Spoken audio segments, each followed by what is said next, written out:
चावलं किंवा त्याच्या संपर्काला त्याच्या लाळेचे वगैरे किंवा आपण ज्याच्या कुत्रं चावलंय त्याच्या संपर्कात आलो तर आपल्याला वाटते की बाबा हा कुत्रा धोकादायक आहे.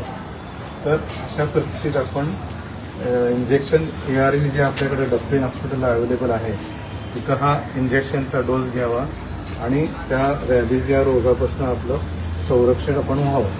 पण या कुत्र्यांसंदर्भात जिथे काही तुम्हाला काही माहिती मिळेल की बाबा ह्याच्या अगोदर हा कुत्रा कुठं दिसला होता किंवा त्याच्याबद्दल काही माहिती असेल ते सुद्धा प्रशासनाला कळवण्यात यावे आणि मोकाट कुत्रे जिथे जिथे असतील तिथं आपण प्रशासनास कळवून त्यांचा बंदोबस्त करण्यात यावा. नेमकी काय घटना घडली होती, काय झालं होतं नेमकं प्रसंग काय?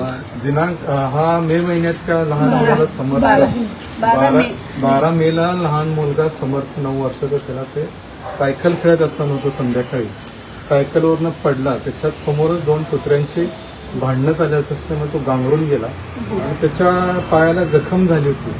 ते जखम झाल्यामुळं त्याला घरी आल्यावर नक्की सांगता आलं नाही की जखम ही पडल्यामुळे झाली का कुत्रं चावल्यामुळे झाली.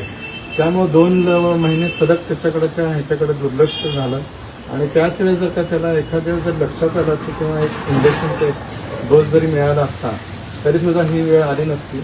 त्यामुळे फार दुर्दैवी गोष्ट अशी घडली आणि यामुळं भविष्यात लोकांनी काळजी घ्यावी किंवा कुत्र्याचा संपर्क आला तर लगेच ARV इंजेक्शन हे आपल्याकडे जे अवेलेबल ते घेऊन टाकतात.